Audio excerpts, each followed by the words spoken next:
Well, welcome everyone, and thank you for joining us for this government preview of a new global forest monitoring partnership. My name is Crystal Davis, and I'm a senior manager at the World Resources Institute. We are co-hosting this event with the United Nations Environment Program, and we are very grateful for their partnership.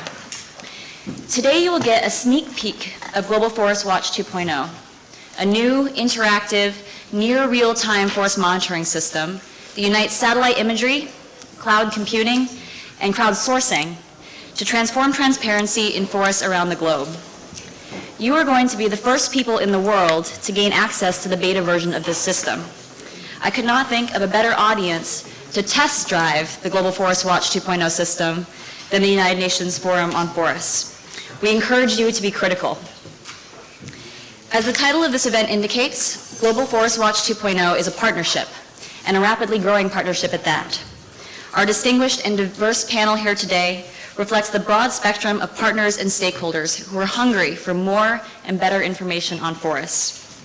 So without further delay, I'm going to introduce our speakers and our agenda for this meeting today. We are very honored to have opening remarks from the United Nations Under-Secretary General Wu Hongbo. We will then have a very brief presentation from Dr. Nigel Sizer, the Director of the Global Forest Initiative at the World Resources Institute. He will give a brief overview of Global Forest Watch 2.0 on behalf of our broader partnership.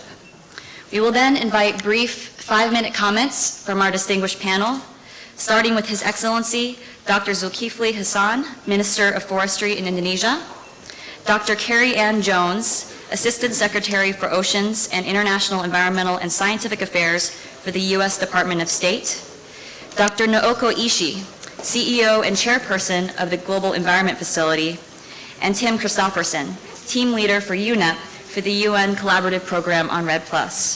We look forward to your comments. So I'm now honored to invite Undersecretary Wu to the podium to make your opening remarks and formally launch this event. Thank you. Your Excellencies, distinguished experts, ladies and gentlemen, good afternoon. I'm very pleased to be here for a governmental preview of the Global Forest Watch version 2. By now we have reached consensus that in achieving sustainable forest management, reliable, up-to-date, and easy accessible data and information are essential to monitoring, assessment, and effective interventions.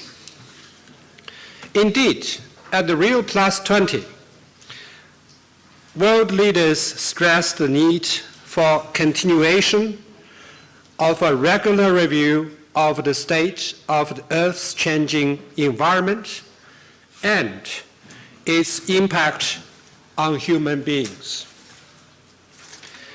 They welcomed such initiatives as the Global Environment Outlook Progress aimed at bringing together environmental information and assessments and building national and regional capacity to support informed decision-making.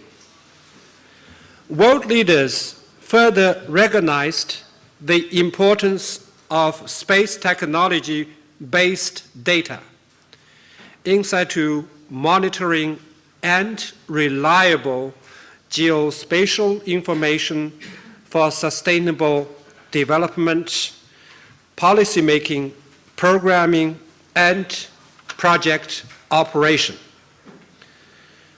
Global Forest Watch 2.0 version, developed by the World Resources Institute with many partners, presents a very important step in empowering decision makers and other stakeholders to take evidence-based informed decisions in advancing sustainable forest management.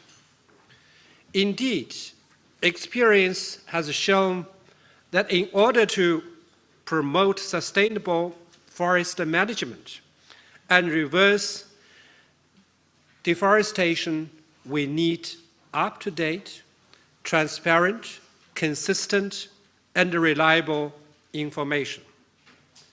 For developing countries, however, this can be costly.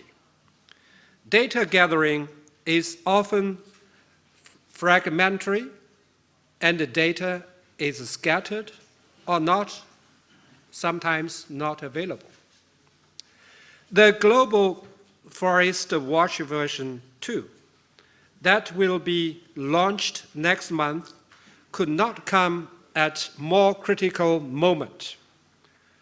With accessibility, the Global Forest Watch version 2 will help raise needed public awareness about forests and their conditions on our shared planet, and to help mobilize actions. Excellencies, for policy to be based on science and facts, data and information must be widely and easily accessible. It must also be in formats usable for decision-making and in public domains. Global Forest Watch version 2 will help achieve that objective. I commend World Resources Institute and its partners for developing this remarkable tool. I look forward to further opportunities for learning more about its application and impact on informed decision-making. Thank you very much.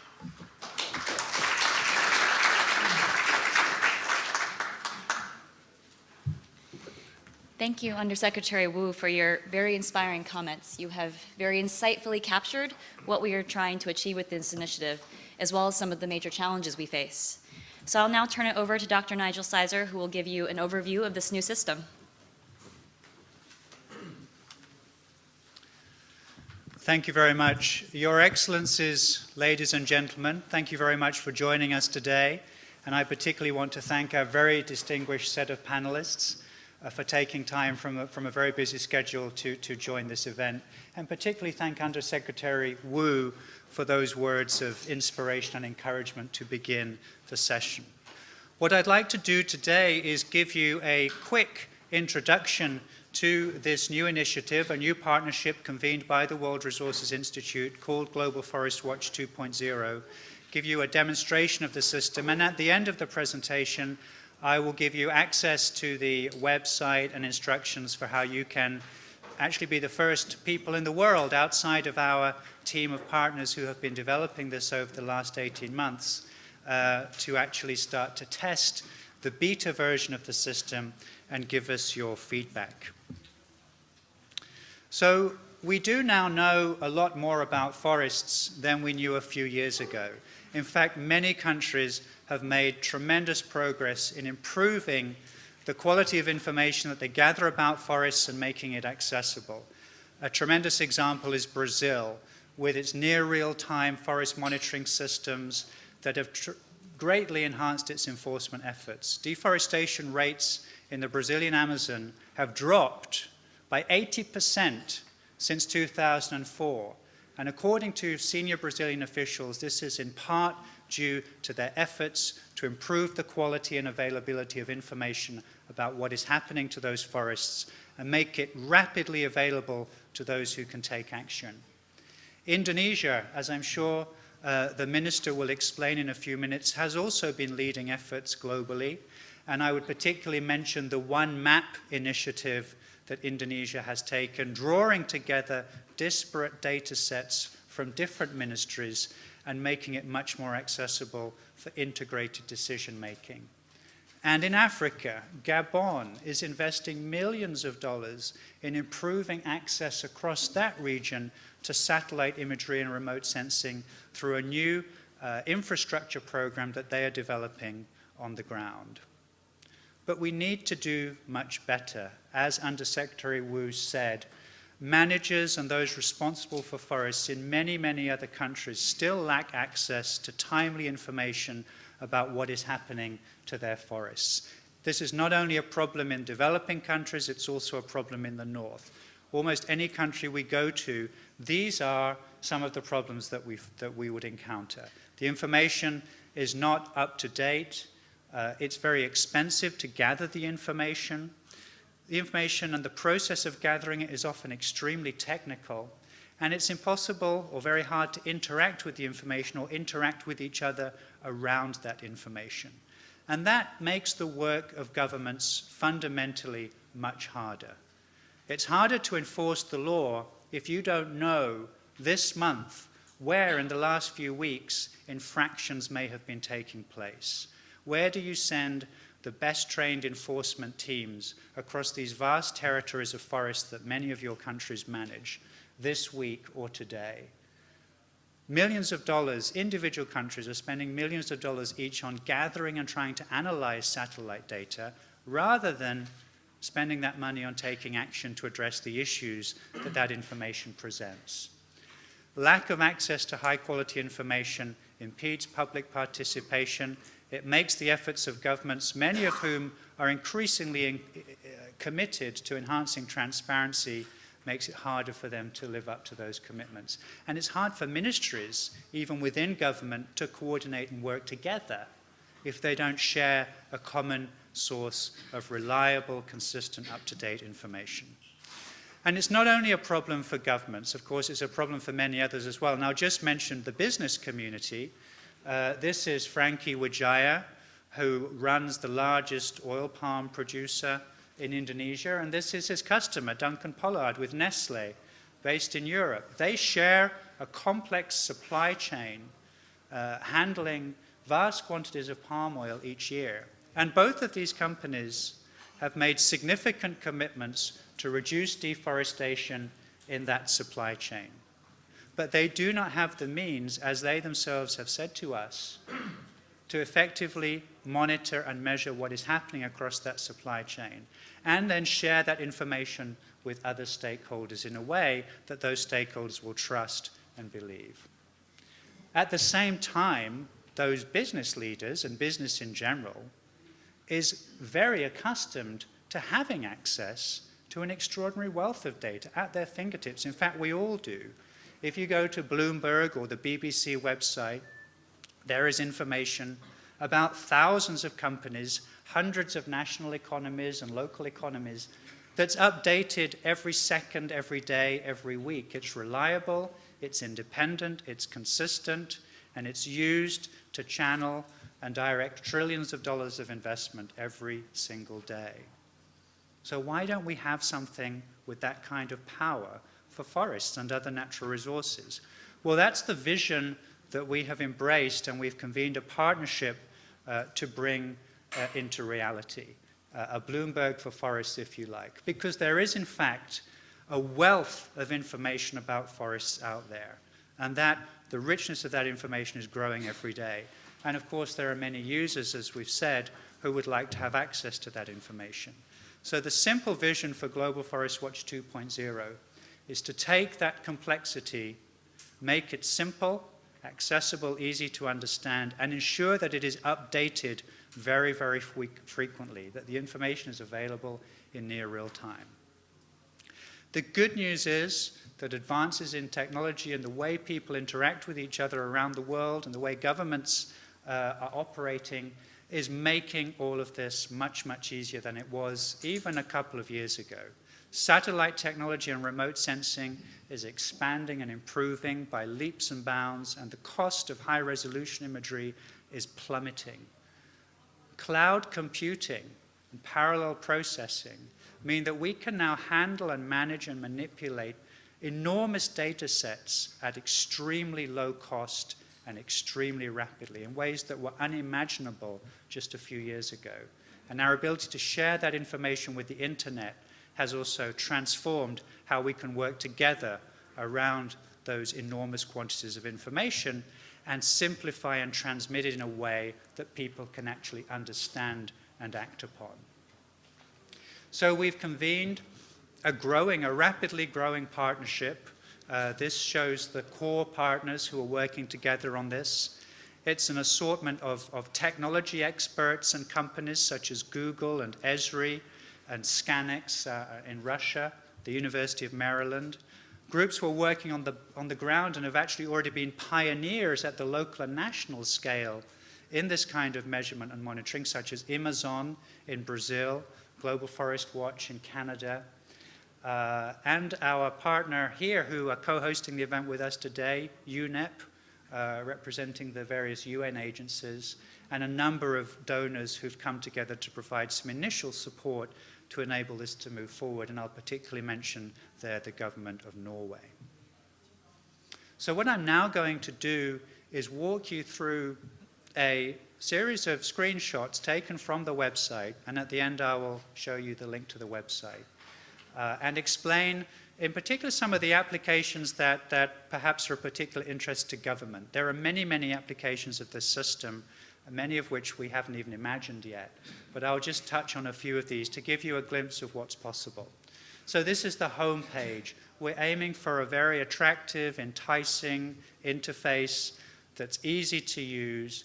You navigate around on that map like a Google map. You don't need any training or background to be able to do this. You just click on the map and it opens up, and you can start to answer the key questions that you have about what's happening to forests. And the system basically integrates, what it's doing is integrating analyzed satellite data with information collected from the ground from our government partners and from a network of partners and organizations around the world. So let's first of all look at the application of land use planning. I'll just give a very simple example of how this perhaps can help with that. So here we are, we've opened up the map, and clicking on the plus or minus there, we can zoom in. Zooming into Africa here, we can change the background, so we have a simpler black and white background if we prefer. There are several backgrounds you can choose. And zooming into Cameroon, we can simply click on those pull-down menus at the top there and bring up, first of all, for example, the oil palm licenses in Cameroon, and then the mining licenses in Cameroon, and then the logging licenses. And finally, if we move over to the conservation tab and we click here, we bring up all the protected areas. So this is just showing some basic initial functionality of the system. But this is already a highly powerful set of information for those who are concerned with land use allocation and want to see what's currently happening across this country. And if you're interested in any of the details, of course, you can zoom in and gather a lot more detail. So you just click on any of these licenses, and up comes the information about the company. And we can tailor this and modify it depending upon what is most useful to our users. And I just want to say here that the fact that we're able to do this and show this information to you generates, I think, tremendous credit for the government of Cameroon. Not only Cameroon, but all the governments of the Central African region. It's only because of their transparency and their partnership with us going back over 10 years, supported, I'd add, by USAID, that enables us to share this information with you and with everyone else and with everyone in those countries today. So thank you very much to anyone from those governments who's here with us today. Let's look at protected areas management and law enforcement. And here I'm going to show you the near real-time monitoring function of the system, and so just one application of that. So here we'll zoom into, let's go into the area. This is just a random selection here between, this is the area bordering Venezuela and Guyana. And again, we've pulled up the protected areas there. And this time we go over to the forest clearing tab, and there are a number of choices that you can make there. And we're going to pull up the pan-tropical near real-time deforestation alerts. And you can see down here at the bottom, when you click on that option, a little YouTube-like time bar comes up. And if you click on that orange tab at the bottom, if we were online and you clicked on it, it would just start moving across like a video, and you'd see the pattern of deforestation alerts coming up. So I'm going to click through some slides which show what that looks like. So just clicking quickly through some initial years there, changing the background so we can see the alerts more easily, And the little pink dots are where deforestation has been detected. And as they come up on the screen, updated every 16 days, what you're seeing is a 500 square meter pixel lighting up as forest is cleared within that area and detected. So again, if we're interested in what we're looking at, there's the protected area. It's the Imataca Forest Reserve in Venezuela. And as we move across, so now we're looking month by month, and we gradually see a picture of forest cover change emerging month by month, updating the system here.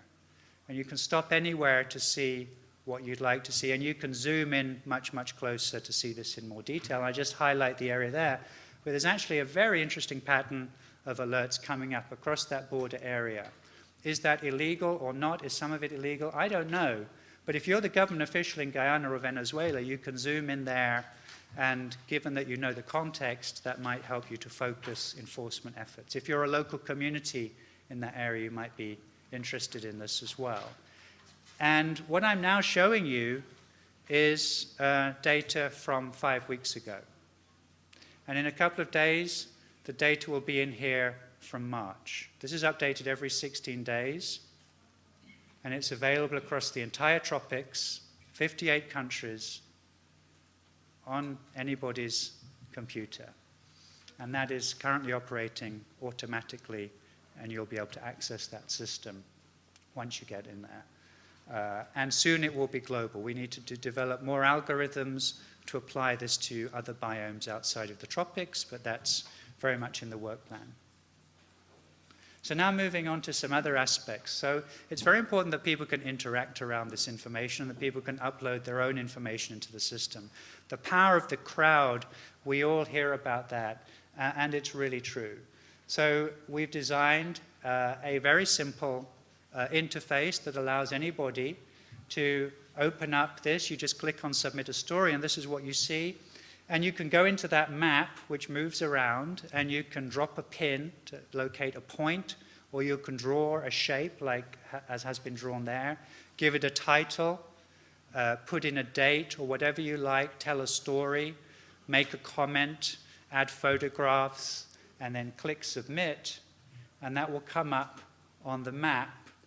And you can turn those on across the world just by clicking on the Stories tab, and up they come. There's a couple in the system here. You click on the story, and it takes you to the story page and that particular story. And you can read in detail what people on the ground are saying about what has happened there, and perhaps compare that with what the satellite imagery might be saying.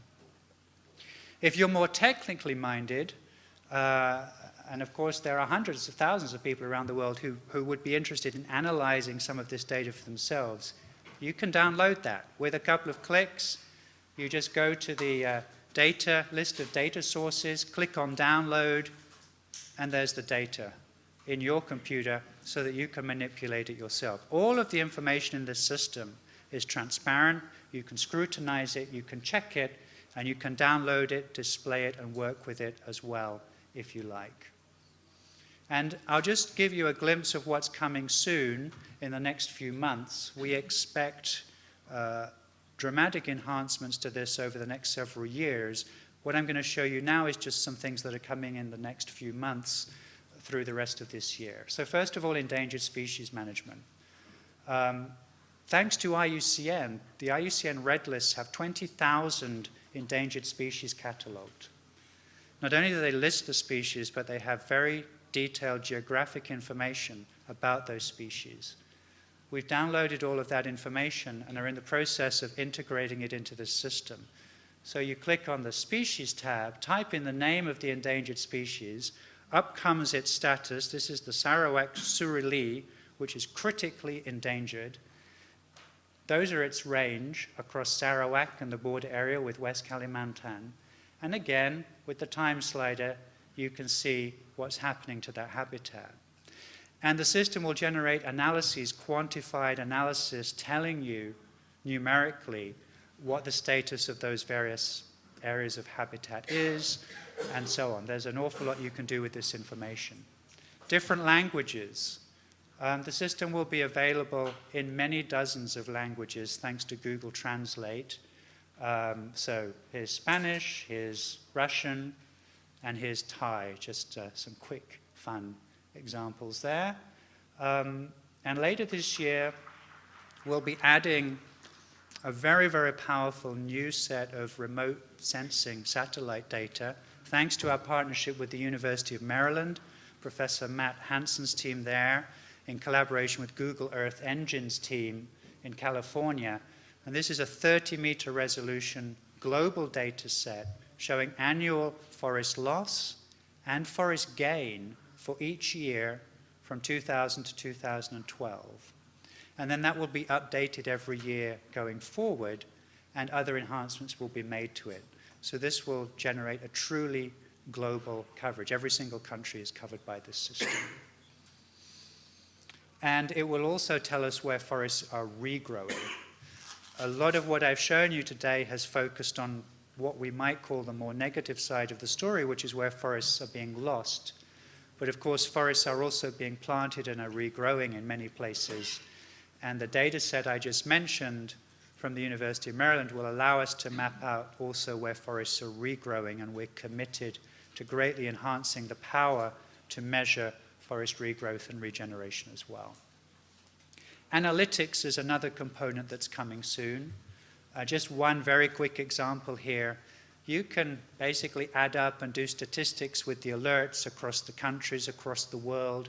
This just shows you what the pattern of near real-time alerts looks like across the entire tropics from 2006 to 2012. And there you see from 2008 to 2011, the very dramatic impact of the global economic crisis very clearly.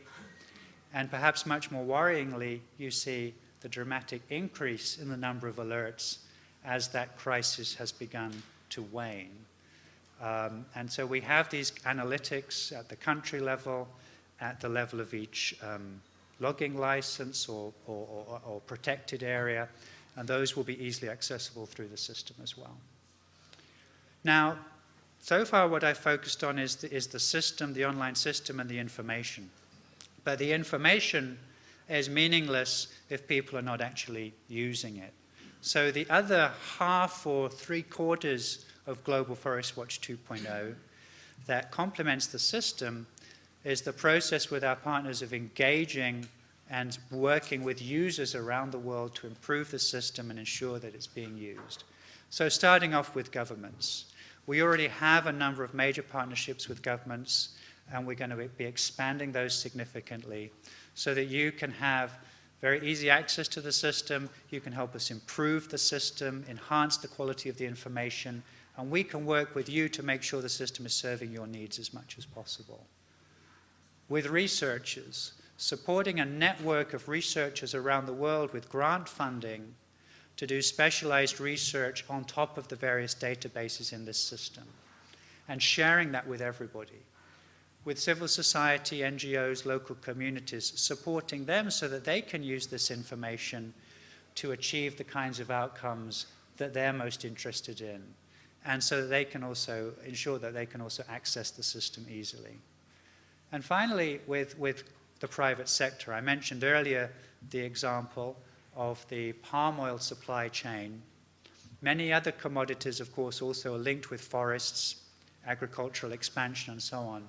And so we're committed, and we're already working with groups like the Consumer Goods Forum, the World Business Council on Sustainable Development, and a number of individual companies to ensure that the outputs of Global Forest Watch can be integrated into their supply chain management systems. And that's going to be one of our highest priorities over the next 5 years. And finally, encouraging a wealth of app development on top of the new data and easily accessible data that will be in this system. So with all of this, we do aim and we expect to significantly reduce the data challenges that we started with at the beginning of this presentation. So shifting to near real-time systems that give timely access to information. It's free for all users. Of course, it costs money to create this system, but there are tremendous economies of scale by having a global system that pulls all this together. the very technical part can be left aside and ignored by many of the users who have a simple, no training required interface that they can interact with. And the system is interactive. You can interact with each other through the system and upload your own information. So thank you very much indeed, and I'll hand it back to the rest of our panelists.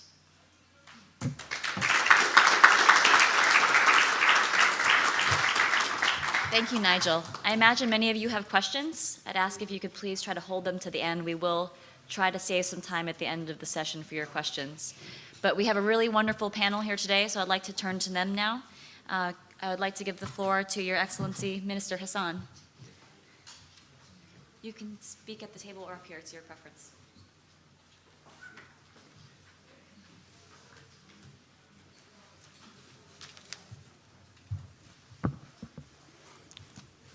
Your Excellency, UN Under-Secretary General, Mr. Hongbo, Your Excellency, Assistant Secretary of State of the United States, Ms.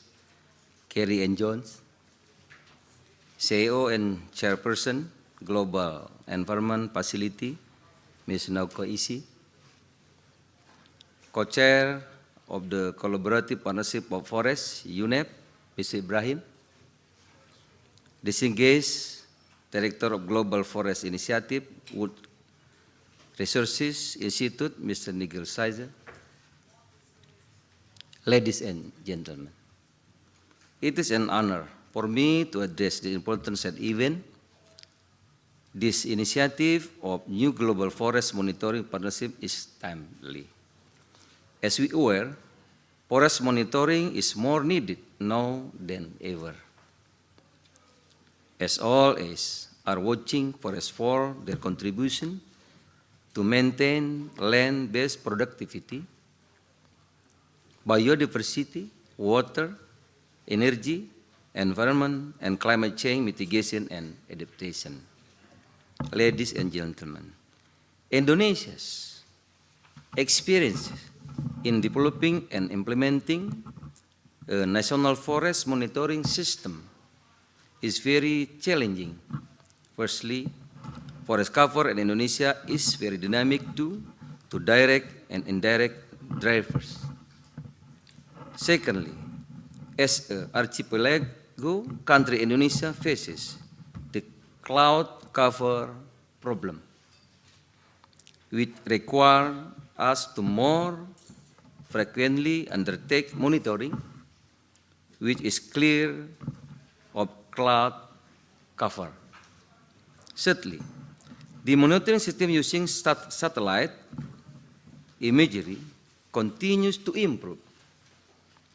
Indonesia has been monitoring our forest resources, which cover, among others, land use change due to forest conversion, forest utilization, progress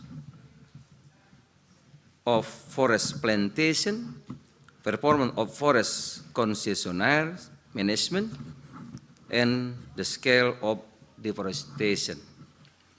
To ensure that the monitoring system be developed in accordance with the transparency and public accountability principle, we have regularly published the data and conclusion on the Ministry's website.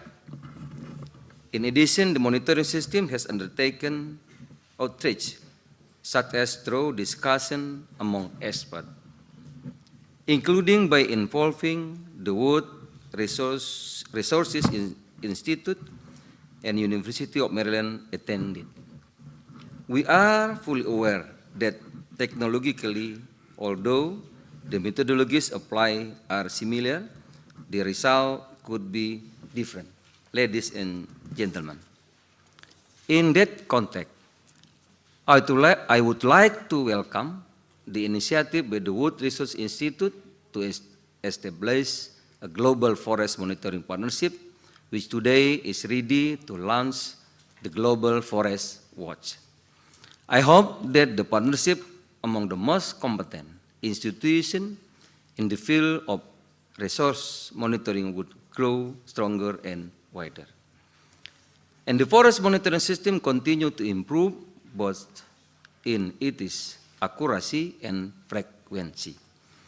Indonesia believes that the Global Forest Watch will be an added value to the international community's effort in preventing further deforestation and global environmental degradation.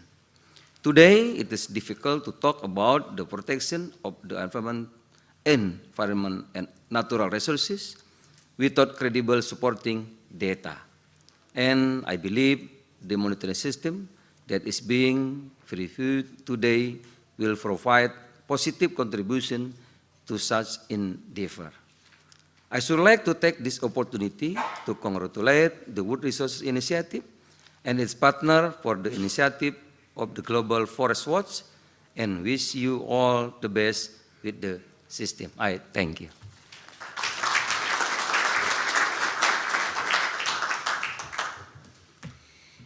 Thank you so much, Minister Hasan. We really appreciate your words of encouragement, and we are all very inspired by Indonesia's continued leadership on these issues. May I now give the floor to Madam Secretary Jones for your comments. You are welcome to speak from there. Yeah. Undersecretary Wu and Minister Hasan, delegates and ladies and gentlemen, it's a real pleasure to be here to participate in this preview of the Global Forest Watch 2.0. And I believe it truly is a game changer for the world's forests and for the billions who depend on forest resources and ecosystems. The United States is very proud that key partners in developing this initiative represent leading US-based NGOs such as WRI, cutting-edge US private sector firms like Google, and US educational institutions, including the University of Maryland. I think it shows the real partnership across the different sectors of our society, all of our societies that are important for problem solving. We are also proud that 40 years and large investments in research, innovation, and development by the US government in Earth observations, like the NASA Landsat system, has provided information that can really begin to be the foundation for these new initiatives that are coming forward.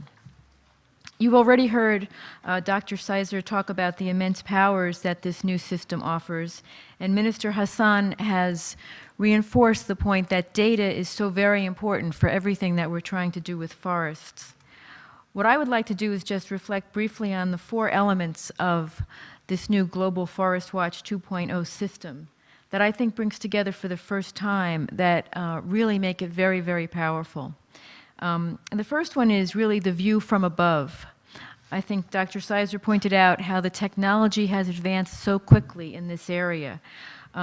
We know that. We know that we've had official systems run by government agencies that are becoming increasingly powerful.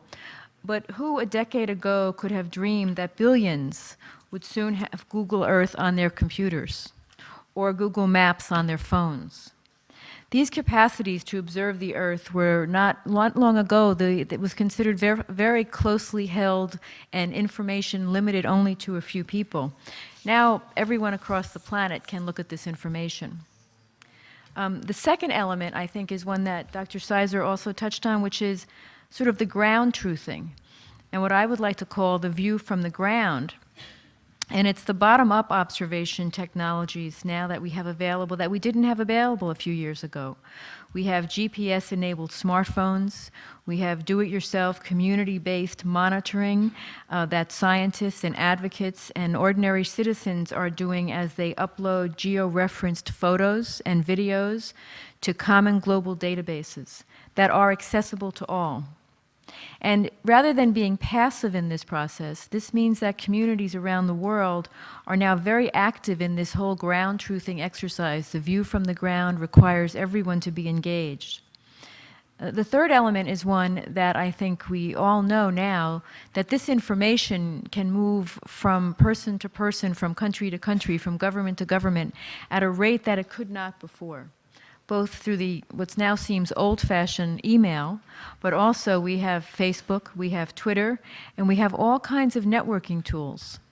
So we're getting better data from above, much more comprehensive data from the ground, and everyone is able to move that data around. The fourth element, of course, is the fact that that's a lot of data. And I think we all feel like we are overwhelmed in data, and the phrase often is used in the US, which I think everyone can relate to, it's like drinking from a fire hose. It's just coming at you all the time. And it gets to the point that Dr. Sizer was making about it being the ability to be interactive. The ability with cloud computing, we're now able to really take this data and make it much more manageable and accessible to people. So I think all four of these elements make this a truly powerful tool. It has a great potential for forest managers, environmental advocates, local forest-dependent communities, businesses who want to monitor their supply chain, media, everyone. So I think this is a real game changer. And here at this particular forum, I think it's appropriate that this is being previewed and we can all test it, because UNFF is so concerned about the state of the forest and so concerned about law enforcement and governance at all levels. And so having this kind of information, this is, I think, a real, what you would call a transformative change. This means that the data that we also were desperate to have, we can have, and we can have it in ways that we can share it with our citizens, and we can decide and try to move policies and programs forward that are really helpful and important. I think, like everything, change also raises a lot of questions. And I think this will be a fascinating period in time as we use this transformative tool to really improve the state of the forests around the world. Thank you.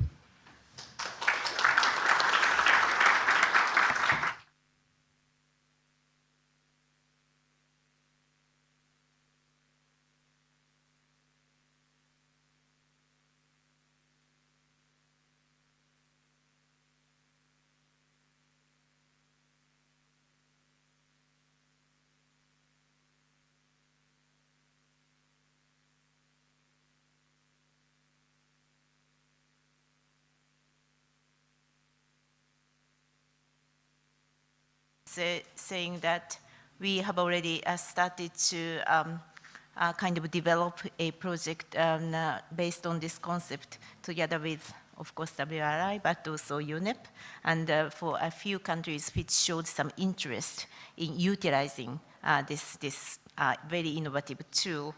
And why Jeff, institution like Jeff, wanted to support this program? Well, the reason is that, well, today and yesterday, we kind of confirmed this aspiration or ambition that after Rio +20, that here is the way to go, that we really want to have a sustainable development, and we confirm that the forest being at the heart of this concept. So we are all excited with this opportunity. However, when we try to implement or translate this aspiration to actions, well, the first thing we need to know is data. Without accurate, real-time, hands-on, or cost-free data, the actions cannot be really implemented. That's the major reason that we think that this is a great first step. We always talk that without measuring, we can't really monitor, actually without really knowing that we can't even come up with a meaningful policy. So we have a huge expectation of potential coming from this kind of instrument. So that's the major reason. And as Dr. Jones already mentioned, there are very few innovative elements in this instrument. I don't want to repeat already very well said, but just a point that maybe one or 2 points. Of course, this will give the government a huge capability to come up with a good good policy, but also it offers the potential to go beyond the traditional authorities to, say, the communities, the CSOs, and private sectors. So this notion of this partnership and bring everybody's role under this initiative has a quite a tremendous potential to be exploited. Then I want to talk a little bit about our expectation, our dream of what's next. Well, this is really a good start, and but going forward, I want to see two things coming out of this instrument, and maybe I'm too quick or too ambitious or too greedy. But one thing I want to see is that, how many countries can really, implement this? Because it's a good instrument, but we need a scale that we want to see that many countries actually try to use it. So that's scaling and spreading that this interest of countries to the global scale is definitely one.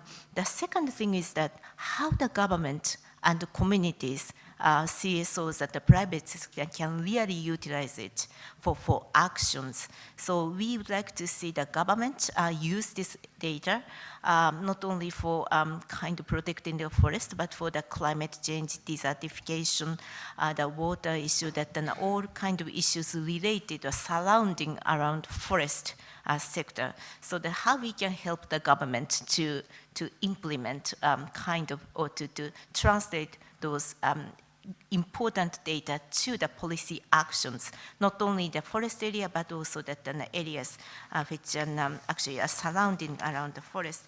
That is our maybe dream and maybe the purpose and the ambition behind this and our supporting this instrument. Just one final quick example.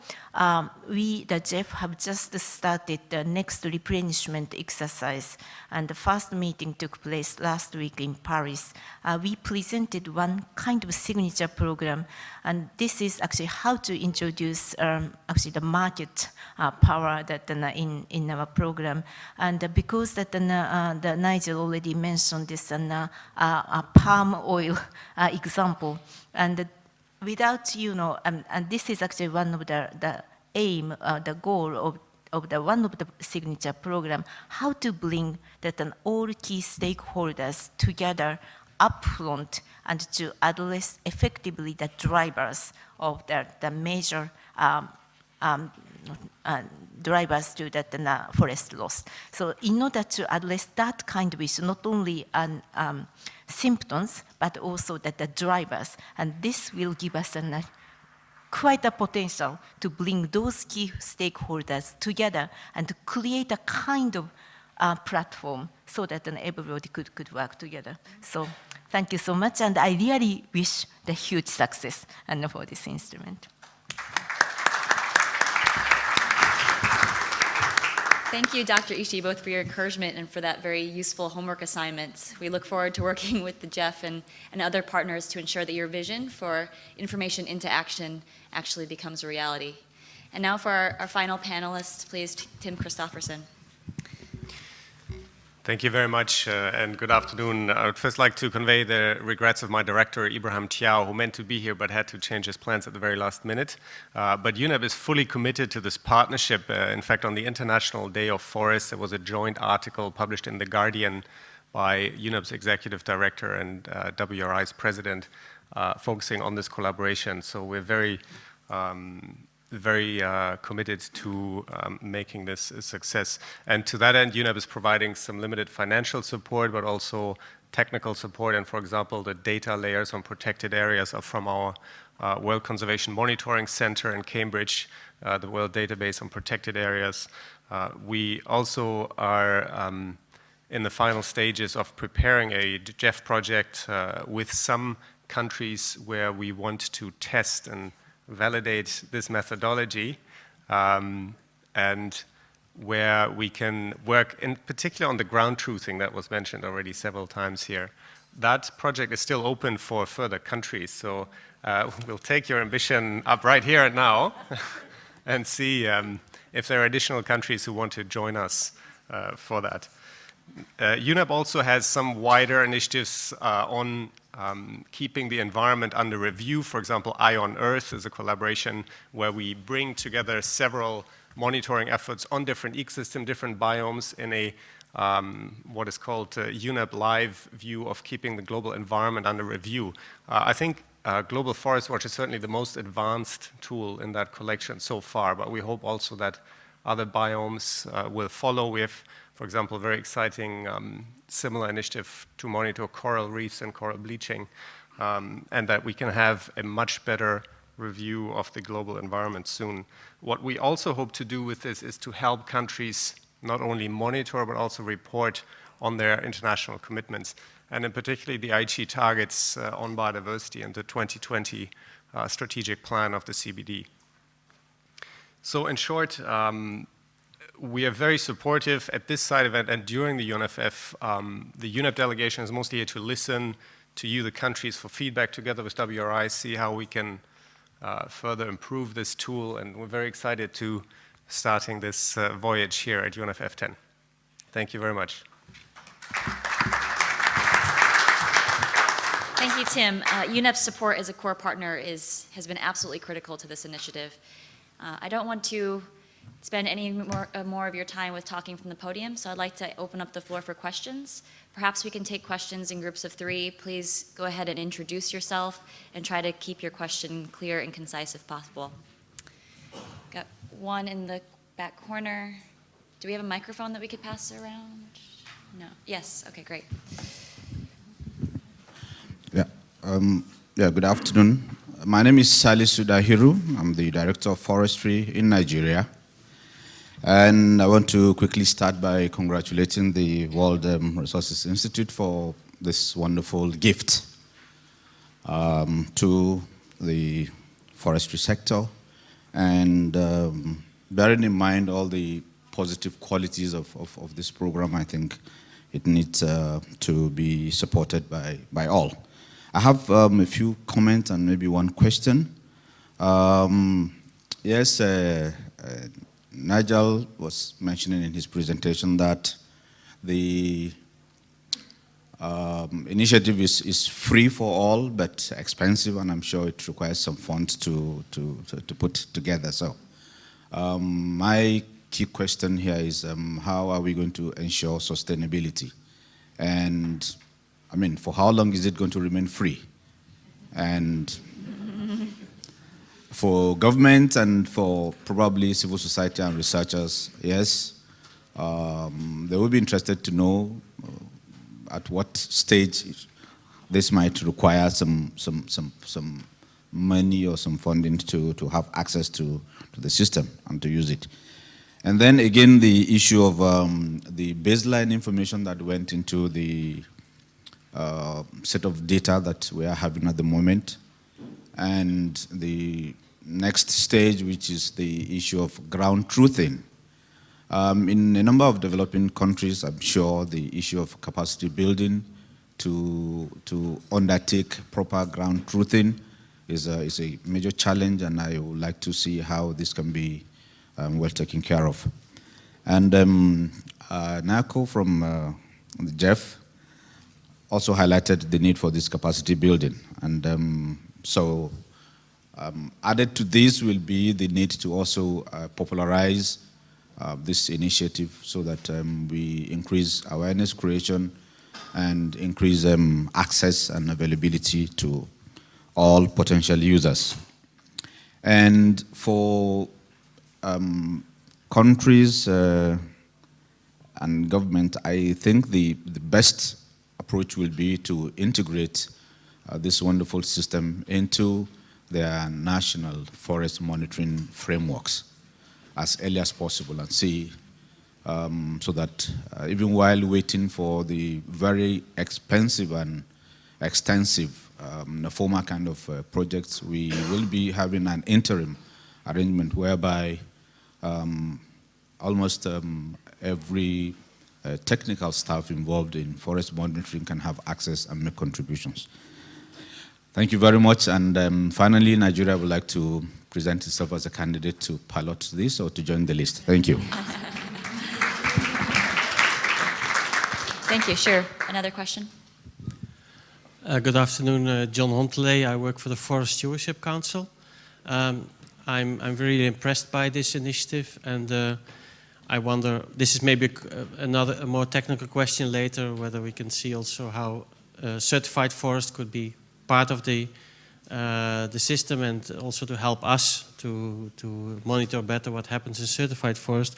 But my real question is about the endangered species management that you mentioned as an additional feature that comes.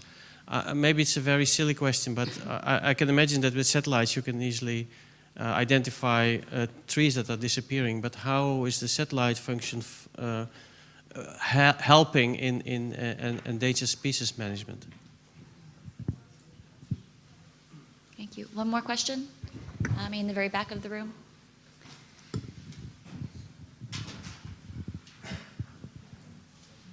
Should I go ahead? Yeah. Yeah, that was a very useful information. David Bele is my name, from the Forestry Commission of Ghana. We find this to be very useful, and we would like to suggest that such an instrument be the leadership for the use of such an instrument should be given to one of the UN agencies like FAO or the UNFF. For example, FAO is already in the process of the forest resource assessment, and then we at Ghana, we piloted the implementation of the forest instrument, and alongside we developed the methodology as well as a monitoring evaluation framework. And we think this tool in particular could go a long way to further enhance the usefulness and our ability to monitor our forest resource. So we would like to suggest that such an initiative be married with these two instruments, the monitoring evaluation tool by the forest instrument and the FAO FRA, so that we can use this, since all those have already been used by government, so that we can use this tool to further enhance our monitoring and collection of data in forest. Yeah. Great. Thank you. We'll take another round of questions after some short answers from the panelists. Nigel, maybe you could answer some of the questions around the sustainability, ground truthing, and integration into national systems, and then perhaps we could have Tim give brief comments on the role of the UN system. Yeah, that would be excellent. Thank you very much for those questions. And the gentleman from Nigeria, so very briefly, our commitment, the commitment of the partnership that we've described, World Resources Institute, UNEP, and all of the other partners involved in this, is to make all this information accessible to everyone, everywhere, completely free of charge, indefinitely.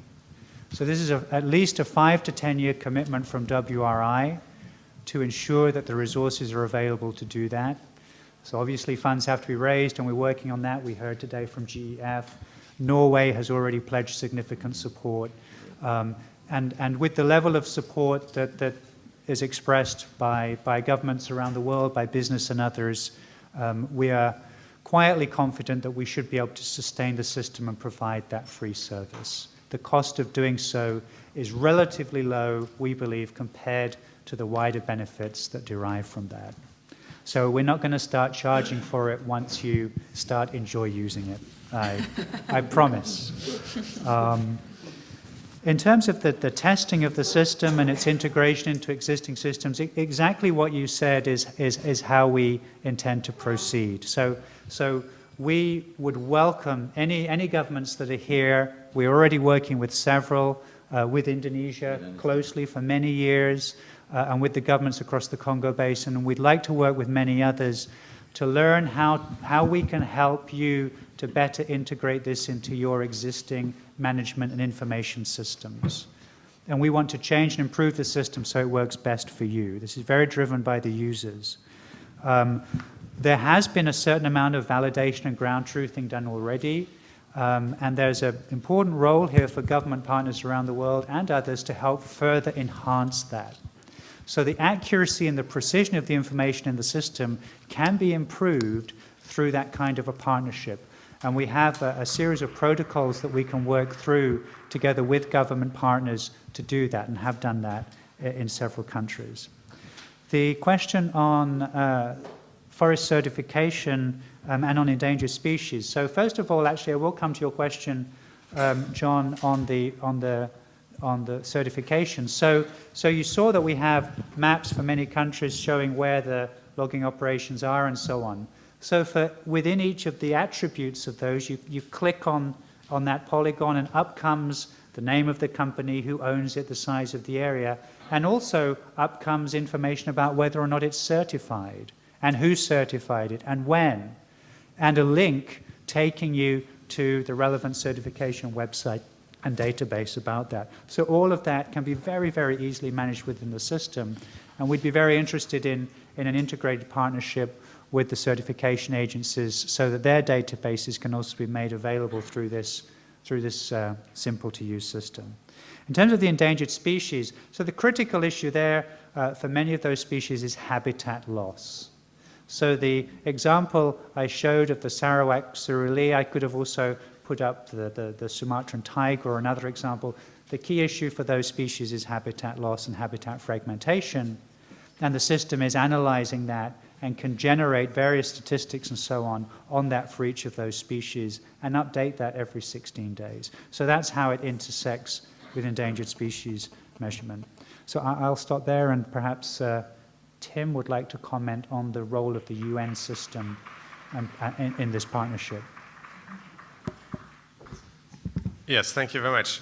I worked on the advisory group for the Global Forest Resource Assessment in FAO for 5 years, so I'm very familiar with what FRA can do and also what it cannot do. It's important to note that this will not replace the Global Forest Resource Assessment, which has 202 national correspondents, which represent a wealth of information and analytical power that this tool cannot replace. However, FRA comes out every 5 years with an assessment, and in addition, every 1 year with a limited State of the World's Forest assessment. I think the easiest way to integrate the tools, and we're in discussions with FAO on this, would be to add to these reports, the State of the World Forest reports, a layer that specifically looks at Global Forest Watch 2.0 and adds that data to what FAO is gathering, including through their remote sensing study, which also only covers every 5 years.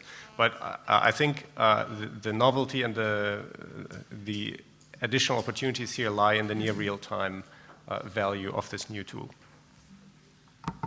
I'm aware that we're running out of time, so I'll take another 3 questions, perhaps from this side of the room. I think we have one in the front here, Peter, midway back, and also in the very back of the room.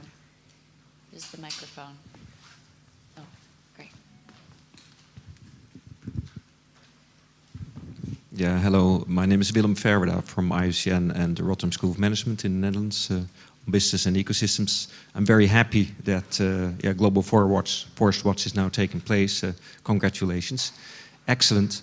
And I think it's indeed a change agent, you could say. I was wondering, as Nigel said, how local people will be involved in the setting up of the system, and especially as we have tools like, for instance, Wikipedia. Is that a model which could be used here, or what I understood until now is that you have a model which is more like a watching about the threat of forest and so on, but not about what people can share with each other about, for instance, restoration or community practices. Will that be in the model as well? Thank you. Peter?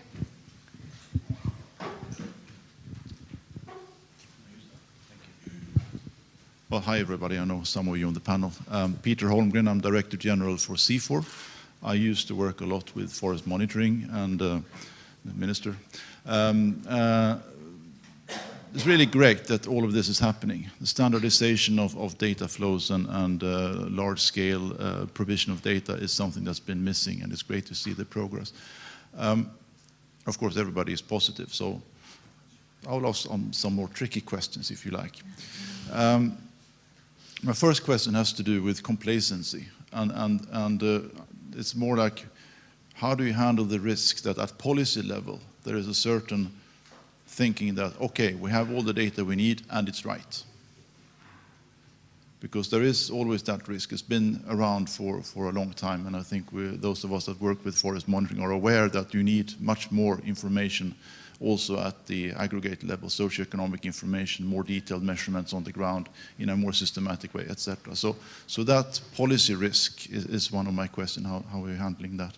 Second question is a little bit related, because this is a great trigger of activities on the ground. As you say, you're bringing stakeholders together as a reason to, and possibility to look at joint management, if you like, of the resources. But my question then is, how are you planning engagements with those stakeholders as they will discover how many more demands they have for data and information on the ground? Is that part of your future endeavors in this? And then my third question is more like a wish. Why don't you make it global? Because I think these issues are interesting not only in the tropics but also in all other countries. Thank you. Okay, I think we had one more question in the very front.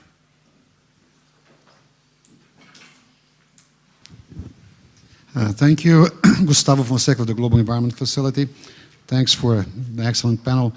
I'd like to also congratulate the initiative for going beyond detecting deforestation to actually trying to understand what that deforestation means for other attributes such as biodiversity loss, such as for livelihoods and so forth. So I think that adds a lot of value to the system that you are constructing. So my question is kind of twofold. One is how other partners that are also compiling and providing data come into play here. For example, the UNEP WCMC that hosts the World Database on Protected Areas, how that information is being used, if that's the same layer of information, the same way you mentioned the red list. The red list has shape files for the threatened species, the species that have been evaluated, and both threatened and non-threatened. But I also like to call your attention to the work that's being done now, finalized on a task force between the World Commission on Protected Areas and the Red List program to map key biodiversity areas and also sites from the Alliance for Zero Extinction, which are kind of the gems of what we might lose in terms of biodiversity because of habitat loss on a global scale.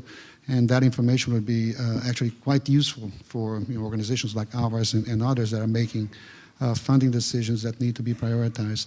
So I'd like to see your comments on how that can be strengthened. Thank you.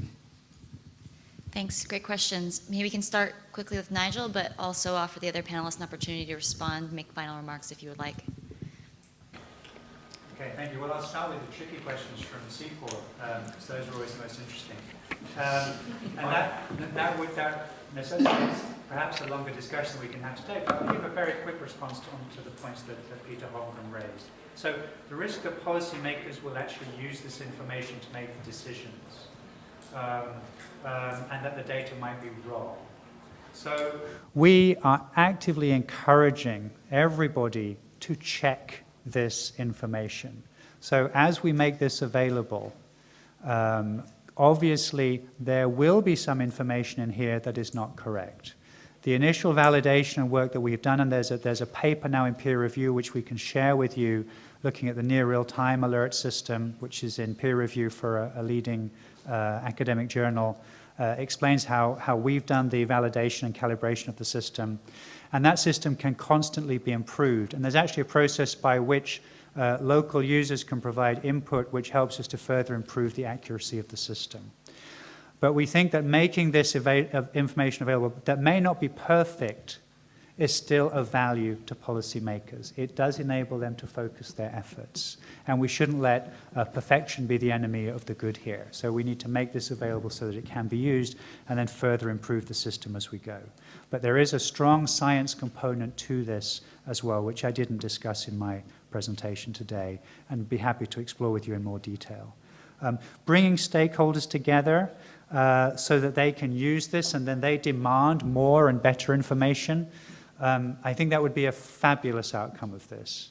And we've built this, and the team and the partnership is structured in such a way, and the project is managed in such a way that we will respond to demands from users. We need to hear from you, from governments, from business, from communities, from NGOs, how you want to use this, how you want the information presented, what's missing, and how we can make it better. And our commitment, our absolute commitment, is that this entire initiative is driven by responding to those demands from users. This is not a cool science tech project. This is about helping users solve real problems. And if it's not doing that, it's not succeeding. So tell us what you need, and we'll do our absolute best to meet your needs. Why not make it global? Well, it is global. It's Global Forest Watch 2.0. I showed you the near real-time alerts across 58 tropical countries. In a few months, we will have the University of Maryland's global forest cover change data set at even higher resolution, at 30-meter resolution, for every single country across the planet, and that will be updated every year. The 16-day MODIS-based alerts, which I presented for the tropics, will be extended in the coming year or so to the rest of the world. New algorithms have to be developed for each biome to apply the system to those biomes. But there is absolutely no reason, technically or scientifically, why we cannot do that. And some initial work that's been done in some of the universities has already made significant advances there. So we're going to grab that, invest in it, and take that global as well. And there are new systems coming online in the coming years. We're very engaged with the companies developing those systems with new satellite technology that will be immediately global, much higher resolution, and potentially up to daily updates available within the next 2 to 3 years. A huge data challenge, but one that we think that we can meet with the foundation that we've built here and that you saw today. Quickly to the question from GEF, from Gustavo. If anybody has other data sets and other analyses in mind that you would like to see integrated into this system, then we would love to hear from you. And we'd love to work with those partners to integrate and help to visualize that information. As long as that helps serve the needs of key users, then we'd like to try to do that. And our system is designed to enable that, as you can see with the structure of the website and so on. More layers can be added without making the system much more complicated. I think I'll stop there. Just on the community side, the question from IUCN, we're aiming to make the system is, as you can see, extremely simple. It doesn't require a PhD in GIS or mapping to be able to use the system. It's designed for everybody to be able to use it.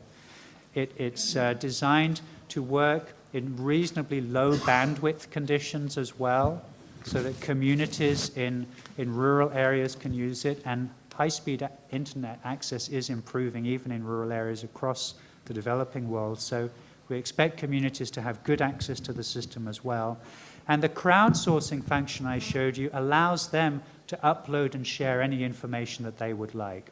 We do also have some specific partnerships which are just being finalized. Actually, the MOUs have been signed very recently, which enable us to also include in the system community resources, community mapped resources from various parts of the world. So we have, for example, for parts of Central Africa, a wealth of information that has been mapped by communities themselves, which we'll also be making available through the system. We hope to expand that part of the work also. Thank you. Yes. I think I said for Mr. Green, I think people have meetings that needs to be in 2:30.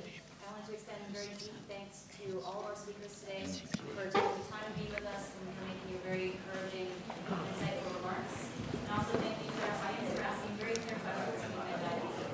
Thank you. Congratulations so much for spending so much time with us. It was very good. Let me get you my congratulations.